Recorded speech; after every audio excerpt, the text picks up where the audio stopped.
Hey yo, you already know what this is. Crook Rock. And this is another episode of Crook Rock Stories. And we're gonna get into it, right? This is a summer of 1991. I'm about to be a senior in high school. I'm working at Dunkin' Donuts on Elmwood Ave. Few kids come up in there. This girl comes in there. Then this other girl appears out of nowhere. Crazy fly. Caught my eye. I couldn't take my eyes off her. She was mad thick. She was like medium complexion, like not that dark, not light, right in between. You know what I mean? And thick, booty, everything. And then she had some fly style about her too. You know what I'm saying? Just the way that she was. Her hair was cut, her gear, the girls used to wear like color stockings and stuff like that back then. And she had some shorts on, and she had some real short shorts on, and then she had some color stockings, but each leg was a different color. Now she freaked it right there, and I never seen that before. And I was like, oh shit, yeah, damn, word, So I was like really into her, you know what I'm saying? And I didn't really know what to say to her, you know what I'm saying? I was just stuck, you know what I'm saying? And she was only there for a little bit, and they were messing around outside. I guess her friend lived, like, I found out after that the friend lived right around the corner. Like, you could see her house right from the Dunkin' Donuts. And that's who she was chilling with at the time. But, I saw the girl. I never met her or anything, you know what I'm saying? Didn't know her name. Never seen her in my life until that day. And so what happened was, I didn't see her again. Next thing you know, school year comes, and we already had made a pact that we were going to be the Mac Men, me and all my boys. It was like 10, 11, 12, 13 of us that constantly got together, hung out, you know what I'm saying? And we were in school together. Some of us worked together at the hospital. Some of us, worked together in different spots. Some of us were cousins. It was the Mac Men. We was a team, you know what I'm saying? And so when the new year came, we were already in Mac Man mode. We had our gear, our style. We was like always trying to freak shit differently, and we would like tell each other what we're gonna wear and show each other, yo, look, I got this, and I'm gonna rock it with this, yo. Check it out.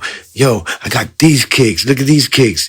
And I got this jacket, you know what I'm saying? This jacket got different color sleeves, you know what I'm saying? Like all type of different shit we used to rock back then and just try to be like the flyest cats in school, period. Like that's what we aimed for, and we gained it. You know what I'm saying? We gained it. We was the dopest crew in the whole school, besides BIT, which was like our friendly rivals. You know what I'm saying? Our friendly rivals, because we all loved each other and was down with each other, had classes together, whatever. We just respected each other. You know what I'm saying? But there was the crew. That was doing it, that was dope, you know what I'm saying? And they was like, had their own style, had many styles, you know what I'm saying? And did the hip hop. They had DJs, rappers just like us, you know what I mean? So there was like our friendly rivals, you know what I mean? And so we up in school, and then I end up seeing Shorty. I was like, oh shoot, that's Shorty. You know what I'm saying? Seeing her, was walking by in the hallway. She was in her class. I said hi to her, you know what I'm saying? She smiled and said hi. And I was like, oh, shoot, word, you know what I'm saying? And she's feeling the kid, So a couple more days went by. She was a freshman, and I became a senior. She was a freshman, but she was mad mature. She wasn't, you know what I mean? She was like real smart. So one day I caught her in the stairway, and it was like, I don't know if we was both on the hallway pass or what was going on, but we was the only ones in the staircase. And I was just like, hey, what's up? You know what I'm saying? Like, you got a boyfriend, whatever. I don't even remember exactly what I said. All I know is that I got her number, and then just started to call her. And once we just started calling and talking every night, you know what I'm saying? Next thing you know, boom, that's my girl. You know what I mean? And she was bad, and there was some haters on both sides. So I'm Spanish, she's black, you know what I'm saying? So the Spanish girls are hating on her and the black cats is hating on me, you know what I'm saying? So it was just like we was the first, like Dominican American rap group or hip hop wave that was happening in the region. You know what I'm saying? So we was different, but we was just hip hop, and we was growing up in the environment, but there was never none before us because we was born when hip hop was born. So there was none before us. We the first ones representing under hip hop as the Latinos, and everybody wasn't feeling it. You know what I'm saying? It is what it is. Many people embraced it. All our black friends embraced us, showed us mad love, went to our parties, you know what I'm saying? And when we performed, they was right there in the crowd, cheering for us.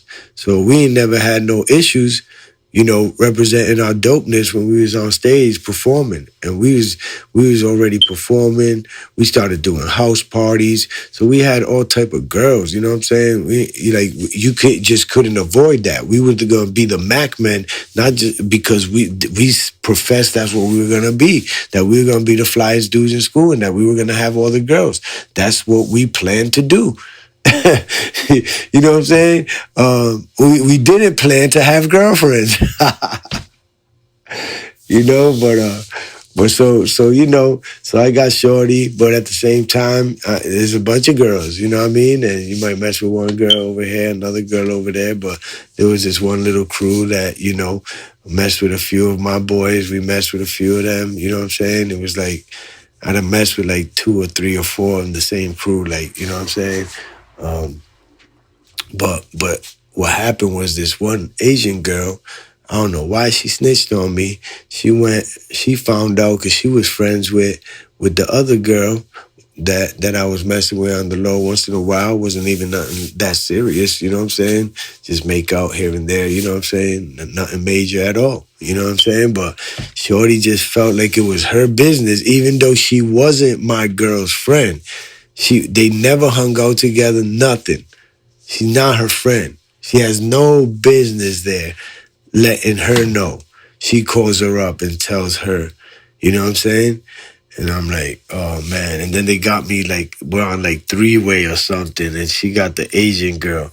And I'm like, why are you saying this? Like, why are you not minding your business? Like, what's wrong with you? Like, you know what I'm saying? And then the thing is that she's a girl that hung out with us and she messed around with some of my boys, you know what I'm saying? And like, she been around, like what I ever do to you? That you feel like I'm gonna snitch on Crook because he's cheating on that girl. Like, oh, you care about her? You care about her feelings?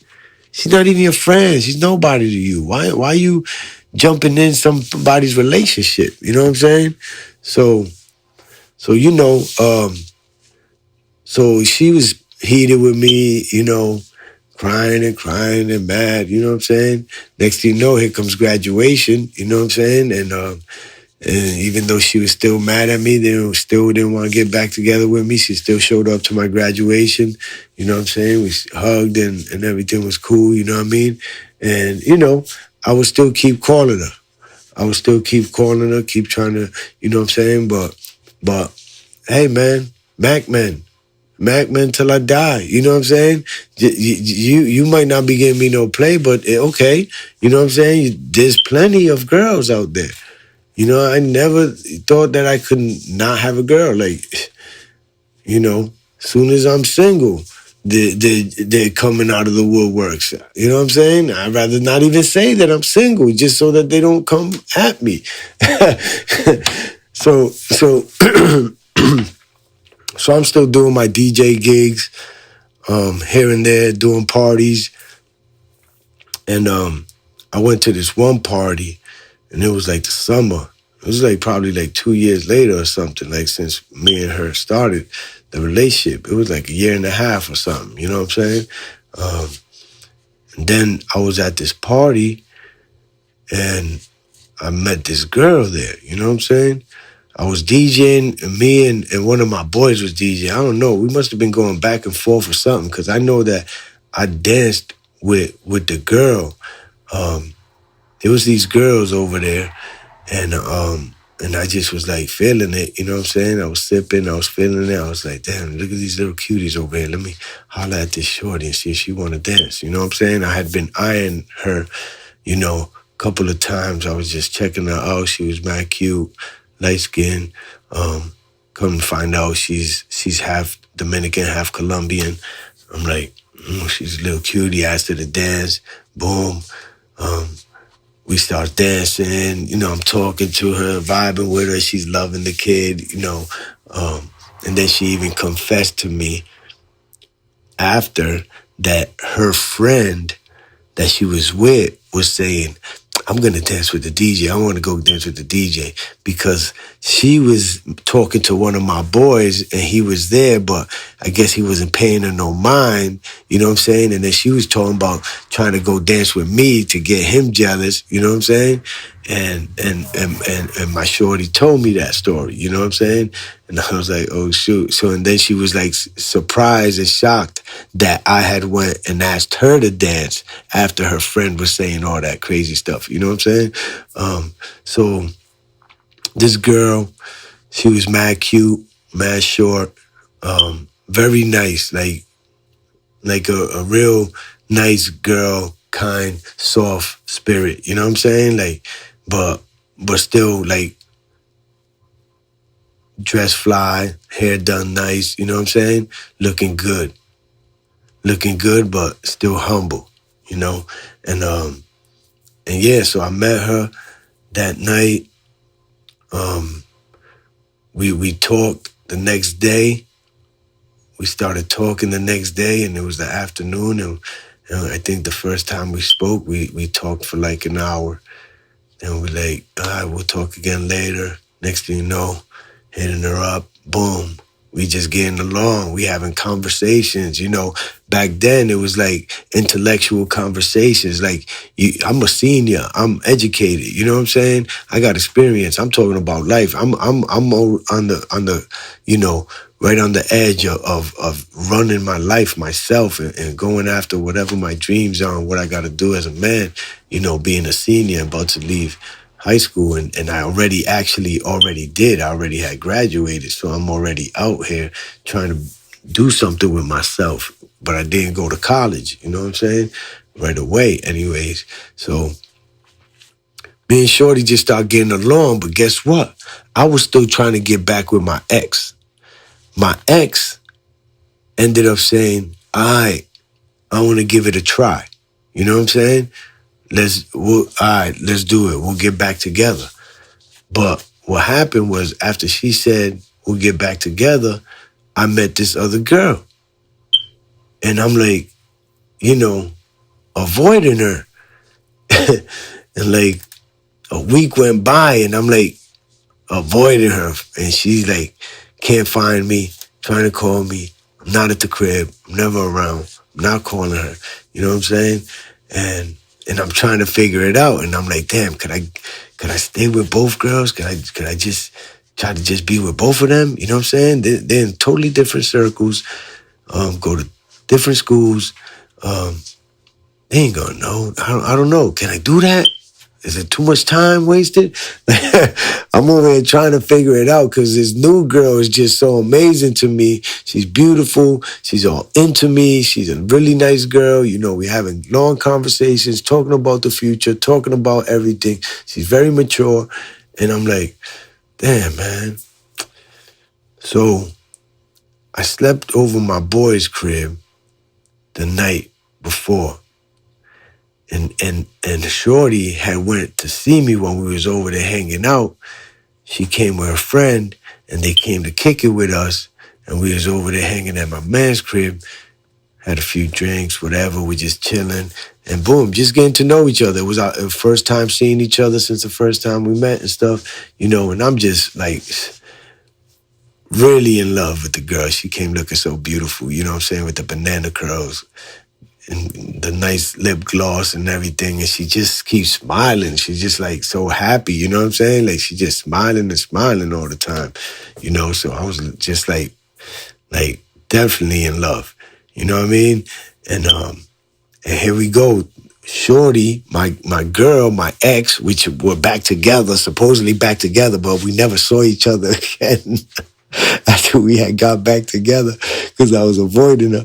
And and so I happen to be, all right, I'm gonna walk home. So my boy lives on the opposite street that my ex lived. She lived on the opposite street of Broad Street. So there's a corner store right there, you know what I'm saying? And sometimes they be going to that corner store. But I'm like, I'm gonna go home. Hopefully, I hope that she don't come to the corner store or something and catch me out here trying to get home. You know what I'm saying? Um, and I could have went in through the inside streets, and I would have been definitely safe. But I want to go the Broad Street way because the Broad Street way is the live way. You know what I'm saying? Like, so I'm like, damn. And it's the weekend. It's like a Saturday, and I'm like, boom. I start walking. I'm by myself, and lo and behold, guess who's there with her little sister? Yo, she's like, yo, what's up with you? Like, seriously, like what the hell's going on? I didn't even know what to say. I didn't know what to say to her. I was like, damn, man. I didn't know what to say. I don't even know what I said. I think I said, well, we'll talk later or whatever. You know what I'm saying? I don't even know when I broke it to her that I was talking to somebody else. I don't even know, don't even remember. I didn't even care. I didn't even care. I had a great replacement. I didn't want you back no more. You don't wasted so much time not trying to be with me that you let it happen. You let someone else come in my world and knock me out. You know what I'm saying? Now I'm with my new girl and everything is just amazing. This girl, she was the best girl I ever had. You know what I'm saying? There's no question, no doubt about it. We never argued. No arguments. Not even one argument. Like if she felt a certain way about whatever, she'd let me know and we talk whatever. And she just was always I ain't never had to tell her that she was out of line. She always knew her place and never was acting out in any way. So respectful, crazy respectful. I'm talking about an angel. You know what I'm saying? And we got along spectacularly. You know what I mean? Like she ended up going to Boston College. I was still out here in the streets. I was working, but I was making music, but I was still in the streets. You know what I'm saying? And we're still in the streets. I'm selling weed. I'm hanging out. I'm drinking daily and stuff like that. You know what I'm saying? But I got goals. I got real goals, and I'm still actively pursuing my goals. So, even though I ideally wasn't the person she might have should have been with, but I'm still not an asshole. I'm still mad cool. I'm still gifted and ambitious. You know what I'm saying? So she's still gonna be attracted to me, and us being not, kind of like opposites. It worked. You know what I'm saying? When I was with her, it was just peaceful times, and we'd have fun and we'd laugh a lot and we'd do different things. We'd eat together, go to movies, whatever. You know what I'm saying? And so as the time goes by, then my crazy ass get caught up in the situation, when I get locked up, which is a story I already know, how I got locked up and caught a murder charge in 1996. And we were together and she was still with me. And she used to go visit me. She used to come from Boston, stay at my crib, my mom's crib for the weekend, come see me at maximum security, at medium security, and then when I came out, I came out on bail. A year and a half later, she was still with me. She was still right there, kept it real the whole time. 100, super 100. couldn't ask for a real little girl. You know what I mean? And now I'm out on bail, and I'm living this life of I'm out on bail for murder, which I'm losing girls. It's like job opportunities. I'm losing girl opportunities because of it wasn't just her that was starting to weigh in on the situation, you know what I'm saying? And having other people in her ear, she's older now, she's more mature, but she also got these other people that are supposed to be mature, but some people just be negative and think they're being right in saying the things that they say and painting pictures um, to other people about other people. So I think that they got into her head about my future, and I'm out on bail for murder. What's gonna happen to him? Like, why? How are you gonna, stay with someone like him? Like, this ain't something that she admitted to me. This is something that I know because I met the people that she was now friends with, and I wasn't too, impressed on a level of friendliness, energy, you know what I'm saying, authenticity. I didn't catch them type of vibes from these people. You know what I'm saying? So they wouldn't catch my vibe. They wouldn't understand me and learn to love me because they wasn't that. So I was cool with it. You know what I'm saying? I just knew what it was. But when she told me she was gonna break up with me, that we had to break up because she's going in one direction and I got my thing, you know what I'm saying? Like, and she decided that was a reason for us to break up or for her to break things off with me because of what my future may end up like. You know, that shit was, the hardest shit I ever thought I was gonna deal with. You know what I'm saying? Like, damn, man, I'm already out on bail for murder. Now my girl done left me. I'm still don't know what's gonna happen with my case. And, it was a situation, though, that I might have let her down. And I know I did let her down.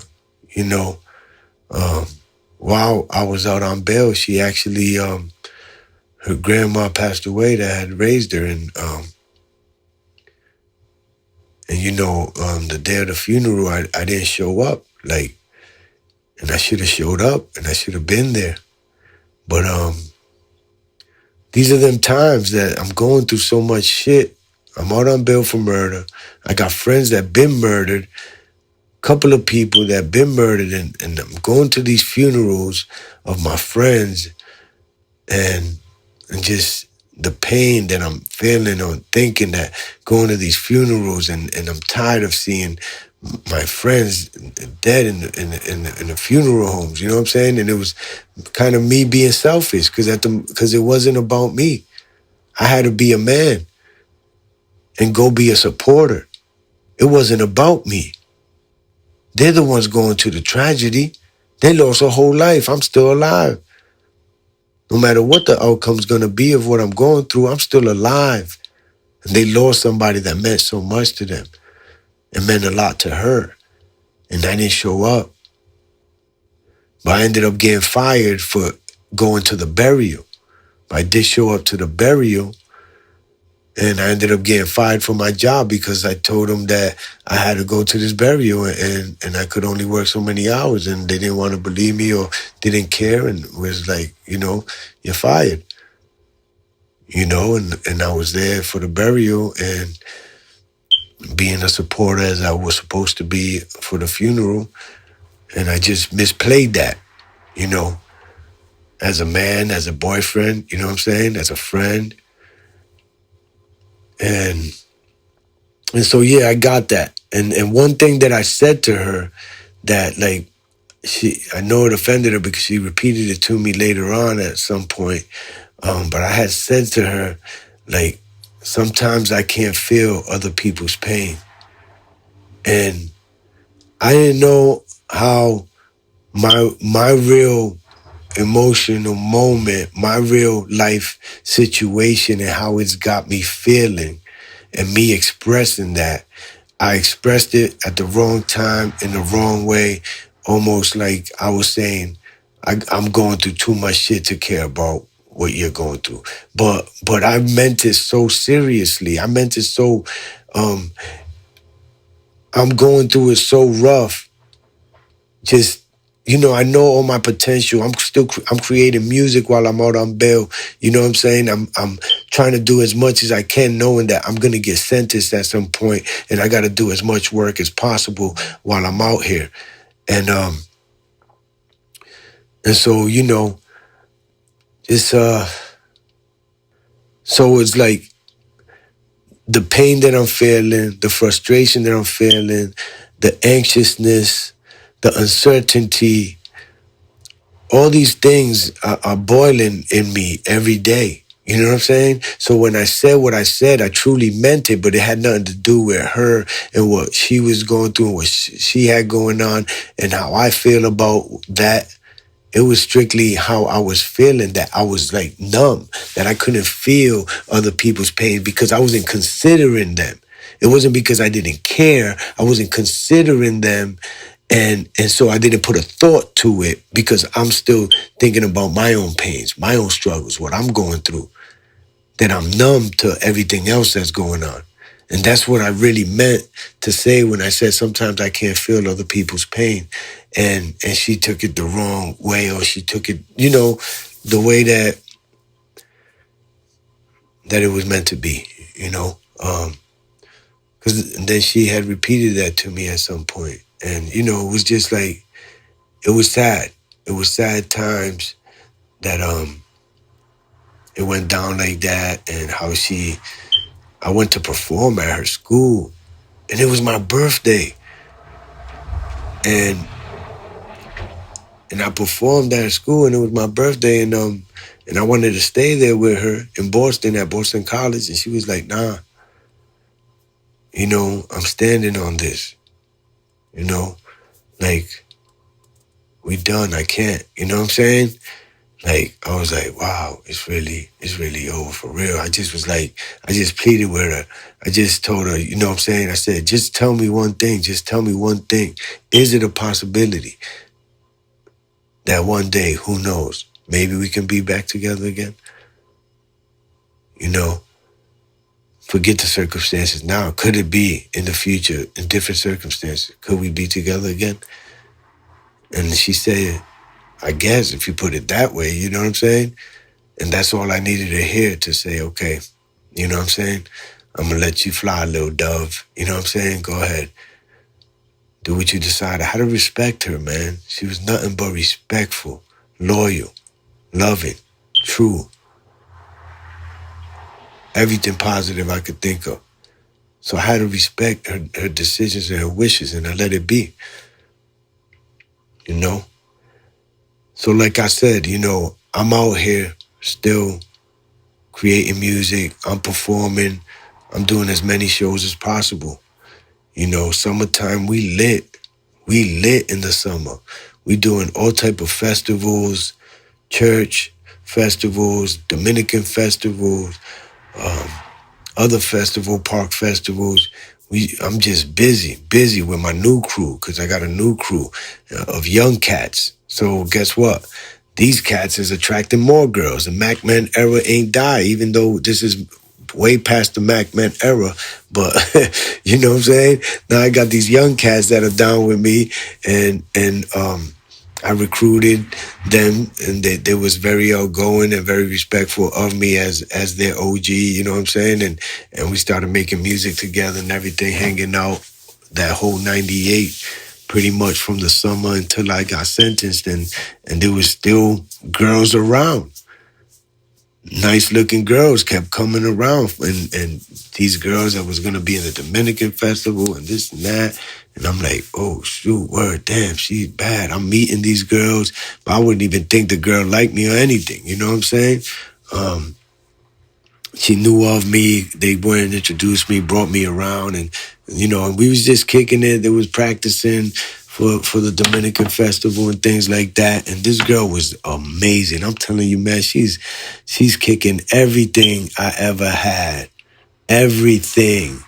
I cannot look back and see nothing better than this. You know what I'm saying? When I'm talking about face, body, um, she was mad young too, but very, very mature. Very mature.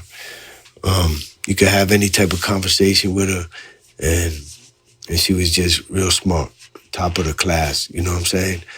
Um, and this girl was so bad I wouldn't even believe that I could bag it. I just was like, she ain't even paying attention to me. She don't give a damn about me. You know what I'm saying? I didn't even try to talk to her. And next thing you know, one day she called me out of nowhere. I used to work at NDS, old pharmacy on Broad Street, while I was out on bail, until they told me that I was gonna get sentenced, and then I quit when they told me I was about to do like 10 years, 12 years, 8 years. You know what I'm saying? I was like, oh damn, I ain't gonna work, man. I got 2, 3 months left. I ain't working. I'm working on music. I'm working on me. That's what I'm doing. You know what I'm saying? So Shorty ends up calling me at my job. Like, what's up? Oh, what's up? When we gonna link up or something? Like, I'm like, what? What? Where did all this come from? You know what I'm saying? I'm like, oh shit, for real? I'm souped. I'm crazy soup. Next thing you know, we starts talking. Everything's going smooth. I don't know if she's expressing that she's into me or whatever, but we end up getting together and we just started talking regularly and making out when we saw each other, and I was just feeling so blessed. And what happened with my ex, like she called me, right? Because we stayed friends because we didn't have no beef. It wasn't no beef. We didn't break up over no I'm mad at you and you fucked up on me and shit. You know what I'm saying? So we still would check up on each other every now and then. And she had called me one time in the afternoon and was like, and I was like mad excited to tell her about this new girl that I met, since we're friends and all. Let me tell you about my new girl. Oh shit, man. Boy, was I excited. You know what I'm saying? And she was like acting like she was happy for me, but then later on, had revealed that she wasn't too happy to hear me saying that and shit. You know what I'm saying? But at the moment, she was like, oh yeah, wow, that's good. You know what I'm saying? Glad to hear that, because she still knows that I'm going through it. She still know what I'm going through, you know what I'm saying? So yeah, it was crazy because I'm like fine with telling her the whole shit is this, man. Even though my new girl, things didn't work out with me and her. I ended up getting sentenced.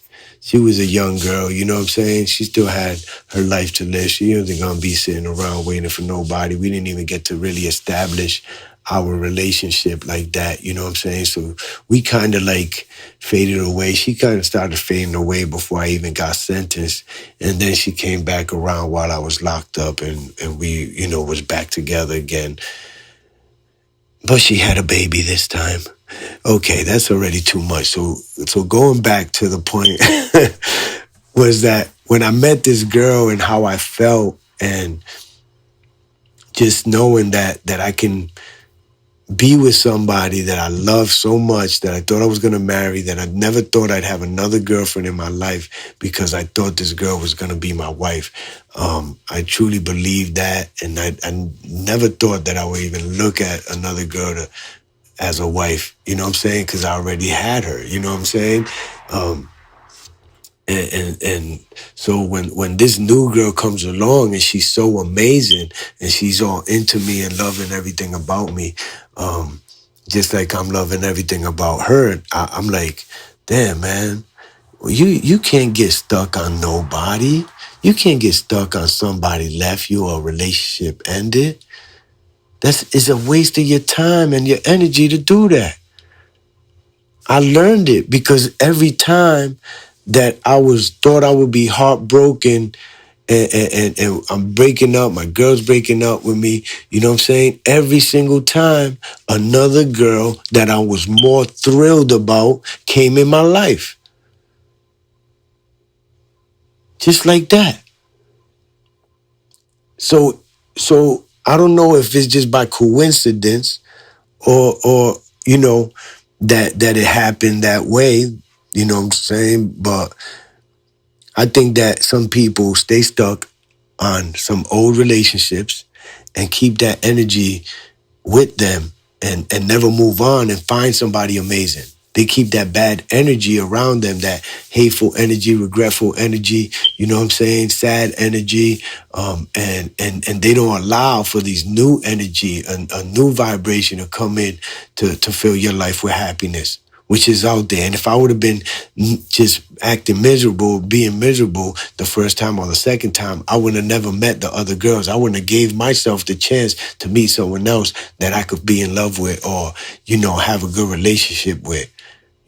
How could I act like there's no more options? Like I met this one girl, came in my life, and what? So what? There's a bunch of people that come in and out of your life. It don't be just girlfriends. It could be male friends, just homies that you might rock with for so many years and then they disappear or whatever. People just, come and go in this world. You can't be attached to everybody that comes into your world. You can't be attached to every time just because you had a good time. Enjoy the blessings of the moment. Enjoy the blessings of the moment when you have it, when it's right there and you're living it. That's when you need to cherish it and love it, acknowledge it, and be in the presence of what's happening when it's something good that you're going to have memories about. But when it's time and it's over, the chapter ended, let the chapter end. Know that there's an exciting new chapter that is bound to happen for you as long as you believe that. As long as you let that old energy go, you let that old bad energy of whatever happened and how it made you feel, you let that go and take the experience. Remember the good times. Remember the bad times and the mistakes that you made. Learn your lessons. Move on. You go on to somebody else. The next person may or may not work, but you could get to be excited about being with somebody else and somebody being excited about being with you. But it's up to us to find people that are really compatible with us. And we need to stop just trying to be into people because they look good. Once you know what a person's about and they're not aligning with what your life is about or contrasting it in a way that will work out, you got to move on, man. You got to let the looks go and stop being attracted to people's looks.